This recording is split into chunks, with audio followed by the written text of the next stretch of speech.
es una novela histórica, no tiene ningún elemento de anticipación, como tienen las otras.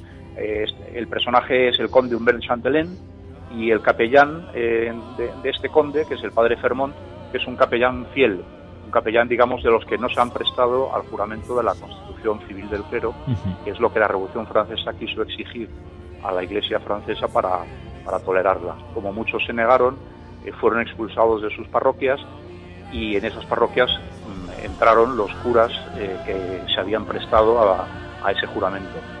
Y bueno, eso provocó en la Vendée unos enfrentamientos enormes, porque básicamente el pueblo católico rechazaba a esos curas juramentados, y los rechazaba incluso a veces violentamente, y a su vez eran impuestos violentamente por las autoridades revolucionarias.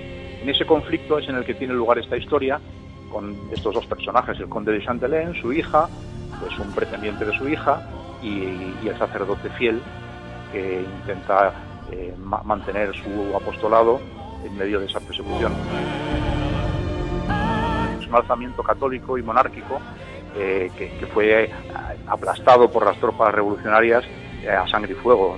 El primer genocidio de la historia moderna fue el genocidio que aplicó la Revolución Francesa sobre el pueblo de la Vendée, que es una región de Francia, donde se habían sublevado en contra de una leva obligatoria de soldados que pretendía sacar del campo a 300.000 personas para unirse a los ejércitos franceses y expandir la revolución por Europa.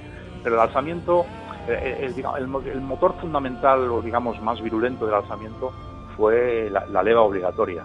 Porque claro, sacabas a miles de hombres de su trabajo en el campo para llevarlos al ejército a combatir en Europa, y esos campos se quedaban sin trabajar, y eso significaba el hambre para la población. Entonces ese factor fue muy importante, pero desde el punto de vista psicológico, para un pueblo muy católico como era el de esa zona de Francia, el hecho de ver cómo sus párrocos de siempre eran expulsados para poner en ellos párrocos complacientes con la revolución, fue un factor movilizador enorme. Lo que hicieron los ejércitos de la revolución fue básicamente arrasar todos los pueblos de la Vendée. Se calcula que aproximadamente la Vendée perdió un 14% de su población en este genocidio, y fueron destruidas un 18% de sus casas, pero eso son cifras medias.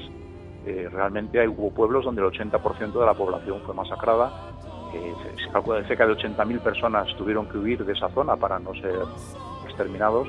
Y luego no solamente son matanzas, y matanzas ha habido en todas las guerras, en todas las épocas. Lo que caracteriza a este genocidio, y por eso se dice que es el primer genocidio de la historia moderna, es su sistematicidad. Fue una cosa ejecutada mediante órdenes estrictas, aplicadas a rajatabla, reportadas en su cumplimiento por los que las llevaban a cabo, a sus superiores, y bueno, con un objetivo político muy claro. Bueno, lo sorprendente es que una obra de Julio Verne, por ejemplo, en Francia no se publicase como libro nunca hasta 1971, y aún así no de forma individualizada, sino junto con otras obras. Hasta 1994 no se publicó como obra separada en Francia, siendo una obra de Julio Verne. El posicionamiento religioso de Verne es debatido. Desde luego no hay ningún elemento para juzgar que él fuera anticristiano o anticatólico. Al revés, hay una expresión que él hace a un amigo suyo donde le dice que es por razonamiento y por tradición familiar soy cristiano y católico, y nada en mis obras puede hacer suponer lo contrario. Lo que pasa es que el entorno cultural de su obra es ese, el cientificismo del siglo XIX, en el que es el deseo de explorar, el deseo de conocer, que en cualquier caso en sus obras tampoco tiene una componente ideológica. Él, tanto cuando habla de ir a la Luna como de atravesar la Tierra o viajar en un submarino, él está buscando un entorno para unas aventuras que además envuelven un estudio de personajes pues muy bueno, de la manera que él no es solamente un autor entretenido, sino un autor realmente que sabe entender a los personajes y presentarlos.